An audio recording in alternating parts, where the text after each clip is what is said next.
तीसरा प्रश्न, आपके सत्संग में रहकर बड़े ही आनंद का अनुभव हो रहा है और जीवन एक उत्सव नजर आ रहा है, लेकिन क्या इस क्षणभंगुर जीवन का आनंद भी क्षणभंगुर नहीं?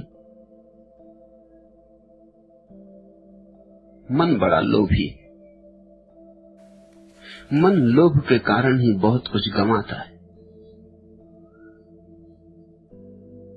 मन लेकिन किंतु परंतु उठाता है।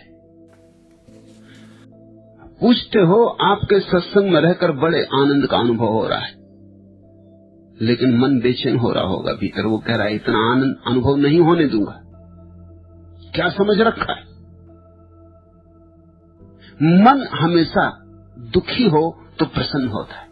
इसको समझ लेना, इस सूत्र को ख्याल में ले लेना। जब भी तुम दुखी होते हो मन प्रसन्न होता है, क्योंकि तुम्हारे दुखी क्षणों में मन मालिक हो जाता है। तुम मन से सलाह लेने लगते हो, तुम पूछते हो मैं क्या करूं क्या न करूं। मन दिशा देने लगता है। दुखी अवस्था में मन की मालकियत कस जाती तुम्हारे ऊपर। जब तुम आनंदित होते हो तो मन को एक तरफ रख देते हो, कौन फिक्र करता मन की। अब तुम आनंदित हो तो मन से कुछ पूछना नहीं। आनंदित चित्त अवस्था मन के पार ले जाने लगती। मन चिंतित हो उठता है, मन पीछे खींच लेना चाहता है, मन सवाल उठाता है कि क्या समझ रखा तुमने, ये आनंद है भी? पहली बात थोड़ा सोचो तो, कहीं कल्पना ही ना हो। मेरे पास लोग आते, मैं उस आदमी की तलाश में हूं जो कभी मेरे पास आके कहे कि मैं बहुत दुखी हूं, कहीं ये मेरे मन की कल्पना ना हो। आज तक किसी ने कहा नहीं, लेकिन रोज कोई न कोई आके कहता है कि बड़ी हैरानी हो रही, मैं आनंदित तो हूं, लेकिन सवाल ये उठता है कहीं ये कल्पना ना हो। दुख पर ये सवाल क्यों नहीं उठता? नरक होता है तो तुम मानते हो कि यथार्थ है, और जब स्वर्ग की थोड़ी सी झलक आती तत्क्षण मन सवाल उठाता है कि ये कल्पना होगी, ये सपना होगा। सुख हो ही नहीं सकता, आनंद कहीं होता है, दुख ही यथार्थ है। कांटे को ही मानता है मन, फूल को स्वीकार नहीं करता। घावों को ही मानता है मन, फूल को अंगीकार नहीं करता। और जब कभी भूल चूक से एक फूल तुम्हारे भीतर उतर आता है और एक सुवास तुम्हारे भीतर लहर आती, तो मन संदिग्ध होकर किंतु परंतु पूछने लगता। वो कहता कल्पना होगी, सपना होगा, तुम किसी भ्रांति में पड़े हो, तुम किसी भूल में उलझ गए हो। ये वातावरण का प्रभाव है, या तुम सम्मोहित कर लिए गए हो।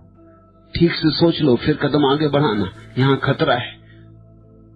तुम किसी भ्रम में तो नहीं पड़े जा रहे हो, तुम किसी माया जाल में तो नहीं उलझ गए हो, किसी जादूगर के हाथों में तो नहीं पड़ गए हो। मन आनंद पर सदा प्रश्न उठाता है। अब ये प्रश्न उठाया मन ने, लेकिन क्या इस क्षणभंगुर जीवन का आनंद भी क्षणभंगुर नहीं है? दुख पर नहीं पूछते कभी। जब दुख होता है तब तुम ये नहीं कहते कि क्षणभंगुर दुख, क्या चिंता कर, इतना कहो तो मुक्त हो जाओ, इतना जान लो तो मुक्ति हो जाए। और है क्या मुक्ति? क्षणभंगुर है, अभी है अभी चला जाएगा, क्या फिक्र कर। नहीं, तब तुम बड़े उद्विग्न हो जाते। अब आनंद घट रहा है तो मन कह रहा है क्षणभंगुर है। मन बड़ा ज्ञानी हो गया, मन बड़ा महात्मा हो गया, मन कह रहा है क्षणभंगुर है। इसमें उलझ मत जाना। जैसे कि मन के पास किसी शाश्वत आनंद को देने का उपाय है। अगर क्षणभंगुर दुख में और क्षणभंगुर सुख में चुनना हो तो क्या चुनोगे? चलो मान लो कि क्षणभंगुर है, दुख तुम्हारे शाश्वत है। क्षणभंगुर आनंद और क्षणभंगुर दुख में अगर चुनाव करना हो तो क्या चुनोगे? तो भी क्षणभंगुर आनंद ही चुनना। क्षण भर को ही सही है तो आनंद। फिर और बात समझ लो, जो क्षण में उतर रहा है वह शाश्वत का हिस्सा हो सकता है।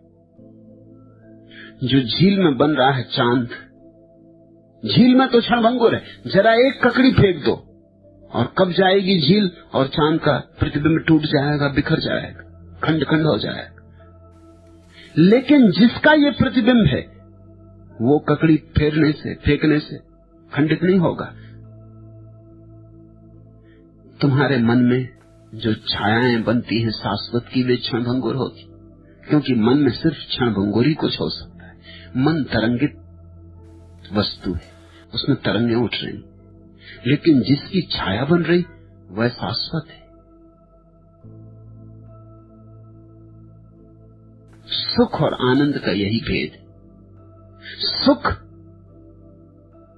शाश्वत की छाया नहीं है, सुख किसी की छाया नहीं है, सुख लहरों का नाम है, जैसे दुख लहरों का नाम है। जिन लहरों को तुम पसंद करते हो वे सुख, और जिन लहरों को तुम नापसंद करते हो वे दुख। और तुमने देखा तुम्हारे सुख और दुख में कोई ज्यादा फासला नहीं होता। दुख सुख हो सकते हैं, सुख दुख हो सकते हैं। एक सम्राट एक गरीब स्त्री के प्रेम में पड़ गया।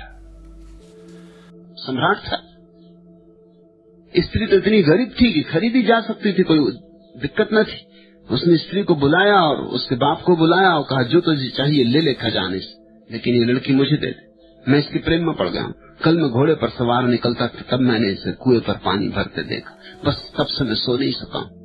बाप तो बहुत प्रसन्न हुआ, लेकिन बेटी एकदम उदास हो गई। उसने कहा मुझे क्षमा करें, आप कहेंगे तो आपके राजमहल में आ जाऊंगी, लेकिन मेरा किसी से प्रेम, मैं आपकी पत्नी भी हो जाऊंगी, लेकिन ये प्रेम बाधा रहेगा, मैं आपको प्रेम न कर पाऊंगी।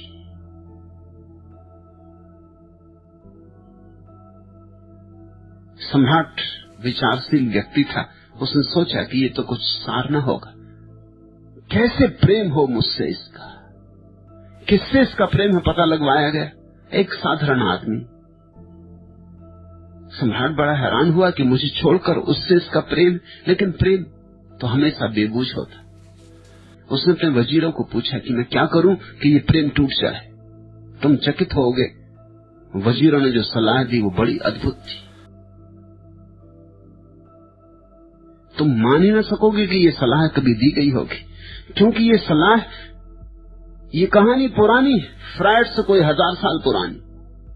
फ्रायड ये सलाह दे सकता था, मनोविज्ञान ये सलाह दे सकता है अब, और मनोविज्ञान भी सलाह देने में थोड़ा झिझकेगा। सलाह वजीरों ने ये दी कि इन दोनों को नग्न करके एक खंबे से बांध दिया जाए, दोनों को एक दूसरे से बांध दिया जाए और खंबे से बांध दिया जाए। सम्राट ने कहा इससे क्या होगा, यही तो उनकी आकांक्षा है कि एक दूसरे की बाहों में बन जाए, उनका आप फिक्र न करें, बस फिर उनको छोड़ा न जाए, बंधे रहने दिया जाए।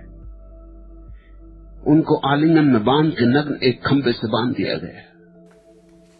अब तुम जरा सोचो, जिस स्त्री से तुम्हारा प्रेम, फिर वो कोई भी क्यों ना हो, वो इस जगत की सबसे सुंदरी क्यों ना हो, या किसी पुरुष से तुम्हारा प्रेम, वो मिस्टर यूनिवर्स क्यों ना हो, इससे कुछ फर्क नहीं पड़ता। कितनी देर आलिंगन कर सकोगे। पहले तो दोनों बड़े खुश हुए, क्योंकि समाज की बाधाओं के कारण मिल भी नहीं पाते थे। जातियां अलग थीं, धर्म अलग थे, चोरी छिपे कभी यहां वहां थोड़ी देर को गुफ्तगू कर लेते थे, थोड़ी बहुत, एक दूसरे के आलिंगन में नग्न। पहले तो बड़े आनंद से दौड़ के एक दूसरे के आलिंगन में बंध गए, लेकिन जब रस्सियों से उन्हें एक खंबे से बांध दिया गया तो कितनी देर सुख सुख रहता। कुछ ही मिनट बीते होंगे कि वो घबराने लगे कि अब अलग कैसे हो, अब भिन्न कैसे हो, अब छूटे कैसे, मगर वो बंधे ही रहे। कुछ घंटे बीते और तब और उपद्रव शुरू हो गया। मलमूत्र का विसर्जन भी हो गया, गंदगी फैल गई, एक दूसरे के मुंह से बदबू भी आने लगी, एक दूसरे का पसीना भी। ऐसी घबराहट हो गई और 24 घंटे बंधे रहना पड़ा। फिर जैसे उनको छोड़ा, कहानी कहती कि फिर वो ऐसे भागे एक दूसरे से, फिर दोबारा कभी एक दूसरे का दर्शन नहीं किया। वो युवक तो वो गांव ही छोड़कर चला गया। ये प्रेम का अंत करने का बड़ा अद्भुत उपाय हुआ, लेकिन बड़ा मनोवैज्ञानिक। तुम देखते हो पश्चिम में प्रेम उखड़ता जा रहा है, टूटता जा रहा है। कारण स्त्री और पुरुष के बीच कोई व्यवधान नहीं रहा है, इसलिए प्रेम टूट रहा है। स्त्री और पुरुष इतनी सरलता से उपलब्ध हो गए हैं एक दूसरे को कि प्रेम बच ही नहीं सकता, प्रेम टूटेगा ही। संयुक्त परिवार नहीं रहा पश्चिम में, तो पति और पत्नी दोनों रह गए एक मकान में अकेले। जब मिलना हो मिलें, जो कहना हो कहें, जितनी देर बैठना हो पास बैठे, कोई रुकावट नहीं, कोई बाधा नहीं, जल्दी ही चुक जाते, जल्दी ही सुख दुख हो जाता। तुमने देखा, वही संगीत तुम पहली दफा सुनते हो सुख, दोबारा सुनते हो उतना सुख नहीं रह जाता, तीसरी बार सुनते हो सुख और कम हो गया, चौथी बार ऊब पैदा होने लगती, पांचवीं बार फिर कोई रिकॉर्ड चढ़ाए तो तुम सोचते हो कि मेरा सिर घूम जाए। तुम कहते हो अब बंद करो, अब बहुत हो गया। यही वही संगीत पहली दफा सुख दिया, दूसरी दफा कम, तीसरी दफा और कम। अर्थशास्त्री एक नियम की बात करते हैं, लॉ ऑफ डिमिनिशिंग रिटर्न्स। हर बार उसी चीज को दोहराओगे तो सुख की मात्रा कम होती जाती। पुराना ढंग प्रेम को बचाने का ढंग था। पति पत्नी मिल ही नहीं सकते थे, दिन में तो मिल ही नहीं, पति पत्नी भी नहीं मिल सकते थे, दूसरे की पत्नी से मिलना तो मामला दूर। पश्चिम में तो दूसरे की पत्नी से मिलना भी इतना सरल हो गया है, जितना पहले अपनी पत्नी से भी मिलना सरल नहीं था। दिन भर तो मिल ही नहीं सकते थे, परिवार में बड़े बूढ़े थे, बुजुर्ग थे, उनके सामने कैसे मिल सकते थे। रात में भी मिलना बड़ा चोरी छिपे था, अपनी पत्नी से चोरी छिपे मिलना, क्योंकि जोर से बोल नहीं सकते थे। छोटे छोटे घर जिनमें 50 लोग सोए हुए, चोरी छिपे रात के अंधेरे। ठीक ठीक पति अपनी पत्नी के चेहरे को जानता भी नहीं था कि वो कैसा है, अंधेरे में जानेगा भी कैसे। कभी घूंघट उठा के रोशनी में ठीक से देखा भी नहीं था। प्रेम अगर लंबा जिंदा रह जाता था तो आश्चर्य नहीं, क्योंकि प्रेम को, सुख को छीन होने का मौका ही नहीं था। दिन भर अपने काम धंधे में रहते दोनों और याद जारी रहती। अभी हालतें उल्टी हो गई, 24 घंटे एक दूसरे के सामने बैठे, वही खंबा बंधे, एक दूसरे से चिढ़ पैदा होती। पत्नी चाहती कि कहीं उठो, कहीं जाओ, कुछ करो, यहीं क्यों बैठे हो। जीवन के बड़े अद्भुत नियम है। सुख और दुख में बहुत फर्क नहीं है, वही उत्तेजना सुख है, वही उत्तेजना दुख है। पसंद की तो सुख है, नापसंद की तो दुख है। बस नापसंद पसंद का फर्क है। दोनों तरंगे, दोनों समय के भीतर घट रही, दोनों समय की झील की तरंगे। आनंद का अर्थ है समय के पार से कोई चीज आ रही, समय में उसकी छाया बन रही। छाया तो क्षणभंगुर होगी। सत्संग में जो आनंद घटता है वह आनंद क्षणभंगुर छाया में है, लेकिन अगर छाया का इशारा समझ लोगे और मूल की तरफ चल पड़ोगे तो शाश्वत मिल जाएगा। लेकिन लोभी मन वो कहता क्षणभंगुर। फिर और भी एक बात समझ लेना, अगर क्षण भर को तुम्हें आनंदित रहने की कला आ गई तो तुम पूरे जीवन आनंदित रह सकते हो, क्योंकि एक बार एक ही क्षण तो मिलता है, दो क्षण एक साथ तो मिलते नहीं। अगर एक क्षण को तुम आनंद में रंग लेने की कला जानते हो तो एक ही क्षण मिलता है, एक बार उसको रंग लेना, रंगते जाना, उसमें धुन गुंजाए जाना। कला तो तुम्हारे हाथ में आ गई। एक बार में एक ही कदम उठता है और एक बार में एक ही क्षण मिलता है। एक क्षण को आनंदित होने का जिसने राज सीख लिया, उसके हाथ में कुंजी मिल गई, वह कुंजी सारे स्वर्गों के द्वार खोल देगी।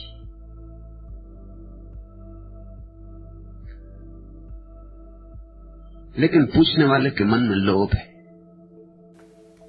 और जहां लोभ है वहां संदेह भी होगा। फिर से प्रश्न को पढ़ें तो ख्याल में आ जाएगा कहां चुके। आपके सत्संग में रहकर बड़े ही आनंद का अनुभव नहीं हो रहा होगा, और जीवन एक उत्सव नजर आ रहा होगा। मान लिया होगा कि होना चाहिए आनंद, हो रहा है आनंद। सत्संग में बैठे तो आनंद होना ही चाहिए, नहीं तो यहां बैठे किस लिए। मान लिया होगा, या और लोग तुम्हारे आसपास आनंदित होंगे, उनके आनंद की तरंग तुम्हें छू रही होगी। अब उनके बीच तुम गैर आनंदित बैठे रहो तो बुद्धू मालूम पड़ोगे, जड़ मालूम पड़ोगे। जहां लोग मस्त हो रहे हैं वहां तुम भी मस्ती में पड़ जाते, लेकिन वो सिर्फ भीड़ का संग साथ होगा, तुम्हारा अपना अनुभव नहीं। ख्याल रखना, हम भीड़ की भावनाओं से बड़ी जल्दी प्रभावित हो जाते। तुमने देखा, अगर लोग तेजी से चल रहे हो उनके साथ तुम चलो तो तुम भी तेजी से चलने लगते हो। भीड़ अगर जोश में हो तो तुम भी जोश में आ जाते। भीड़ जो करती है वही तुम करने लगते हो।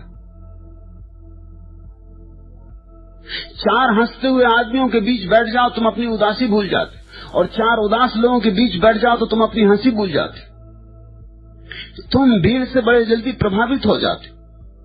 यहां सत्संगियों की एक भीड़ है, उसमें यह भी हो सकता है कि तुम्हें कुछ खास आनंद ना आ रहा हो, लेकिन दूसरे लोग आनंदित हैं, उनकी तरंग तुम्हें छू जाए, उनकी तरंग तुम्हारे हृदय वीणा को बजा दे और तुम्हें नजर आने लगे कि आनंद आ रहा है। तभी किंतु परंतु उठ सकते, नहीं तो नहीं उठ सकते। अगर तुम्हें सच्ची आनंद आ रहा, कौन फिक्र करता है कि क्षण भंगुर है? आनंद क्षण भंगुर भी हो तो शाश्वत दुखों से बेहतर है। शाश्वत का ही क्या करोगे, खाओगे कि पियोगे? अगर दुख हुआ शाश्वत, शाश्वत नरक को चुनोगे कि क्षणभंगुर स्वर्ग को चुनोगे?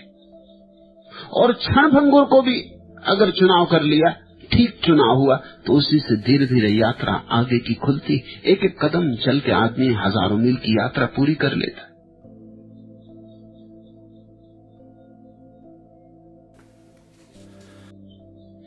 नहीं, लेकिन सवाल उठता है, लेकिन क्या इस क्षणभंगुर जीवन का आनंद भी क्षणभंगुर नहीं?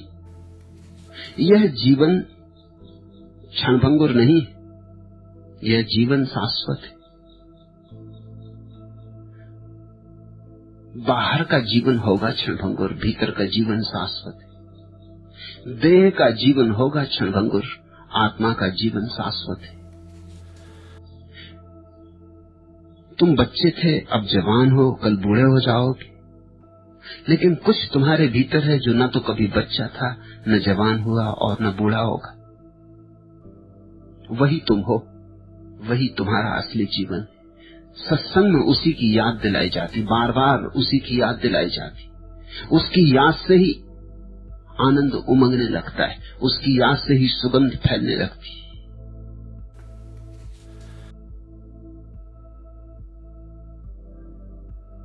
लेकिन लोभ बड़ा कमजोर होता है। दरिया की जिंदगी पर सदके हजार जाने, मुझको नहीं गवारा साहिल की मौत मरना। लेकिन भयभीत और लोभी किनारे की मौत ही मरना चाहते, तूफान में जाने से घबराते। और आनंद तूफान है। तुम्हारी साधारण जिंदगी स्थिर हो गई है, सुरक्षित है। घर है, द्वार है, परिवार है, सब सुरक्षित है। जिस जीवन की तरफ मैं तुम्हें ले चल रहा हूं वह किनारा छोड़ने का जीवन है, वो मझधार में डूबने का जीवन है। दरिया की जिंदगी पर सदके हजार जाने, मुझको नहीं गवारा साहिल की मौत मरना। जो किनारे पर नहीं मरना चाहते वही मेरे साथ आए। जिन्हें मौज में उतरना है, जिन्हें दरिया के तूफान में उतरना है, जिन्हें जीवन की चुनौतियों में उतरना है, जो असुरक्षा में जाने को तत्पर है, जिन्हें अज्ञात की खोज करनी, वही मेरे साथ आए। खतरनाक रास्ता है यह। जीवन मुफ्त नहीं मिलता, खतरों से कीमत चुकानी पड़ती। और जो मेरे साथ आते हैं वो पीछे लौट लौट के न देखे, रहे हयात में मुड़ मुड़ के नक्शे पाको न देख। मैं और सितारे की साने खिराम पैदा कर। चंद्र नक्षत्रों की चाल देखी, वैसी चाल चाहिए। मुड़ मुड़ के नक्शे पाको न देख। पीछे जो चिन्ह छूट गए हैं पैरों के, उनको लौट लौट के क्या देखना। आंख आगे रखो और चांद तारों के प्रसाद से चलो, मैं और सितारे की शाने खिराम पैदा कर। यह जगत उन्हीं का है जो उस अनंत जीवन के साथ अपने को जोड़ लेने में समर्थ है। और अनंत जीवन कोई दूसरा जीवन नहीं है, यही जीवन है, ठीक से देखा गया। क्षणभंगुर ही शाश्वत है, ठीक से देखा जाए तो, और शाश्वत ही क्षणभंगुर मालूम होता है, ठीक से न देखा जाए तो। छाया को पकड़ो तो क्षणभंगुर, मूल को पकड़ लो तो शाश्वत।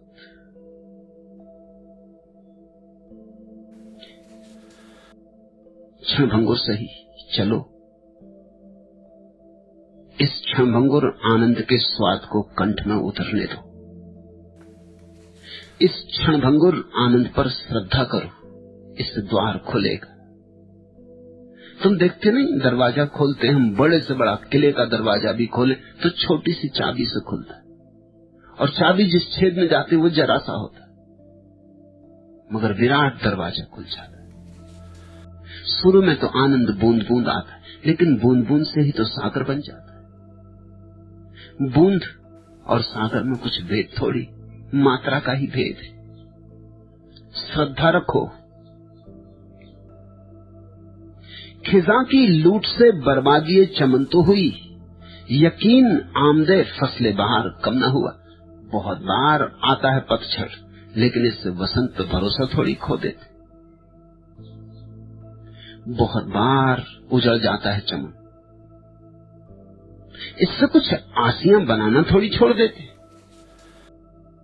श्रद्धा रखो, शाश्वत यहां कहीं छिपा है।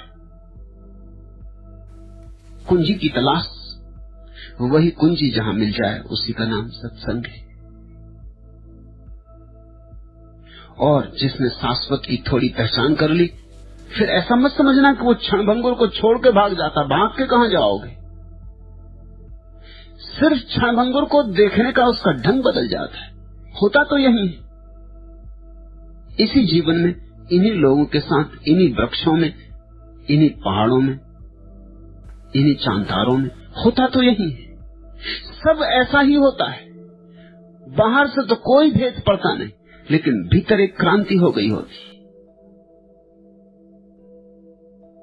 फिर खेलता रहता है इन्हीं क्षणभंगुर तरंगों से, लेकिन अब जानता है कि तरंगे अपने आप में कुछ भी नहीं है, विराट सागर के अंग है। देखते हो, चमन में छेड़ती है किस मजे से गुंज और गुल को, मगर मौजे सबा की पाक दामानी नहीं जाती। सुबह की हवा को देखा है, और किस मौज से छेड़ती है फूलों को, पत्तियों को, कैसी खिलवाड़ करती, लेकिन इससे कुछ सुबह की हवा की पवित्रता नष्ट तो नहीं हो जाती। जो व्यक्ति एक बार उस परम का अनुभव कर लेता है, फिर सब ऐसा ही चलता है। नहीं तो कृष्ण के रास का अर्थ क्या होगा? कृष्ण की बजती बांसुरी का अर्थ क्या होगा? तुम जैसा कोई व्यक्ति अगर वहां होता कृष्ण के गोपियों में और गोपों में, तो पूछता कि ठीक है, मगर बांसुरी का सुर, आखिर है तो बांसुरी का ही सुर, क्षणभंगुर क्या बजा रहे हो? नाच में क्या रखा है तो क्षणभंगुर। इस तुम्हारे आलिंगन में भी क्या रखा है तो क्षणभंगुर। नहीं, अगर तुम पहचानते हो तो क्षणभंगुर नहीं रह जाता, पहचान के साथ ही सब शाश्वत हो जाता। फिर जीवन एक अपूर्व अभिनय लीला है। मुझको दिलसोज नजारों का ख्याल आता है, उजड़े गुलशन की बहारों का ख्याल आता है। जब कोई गीत मचलता है मेरे ओंठों पर, दिल के टूटे हुए तारों का ख्याल आता है। डूब जाते हैं वही जोरे तला तुम में नदीम, जिनको तूफान में किनारों का ख्याल आता है।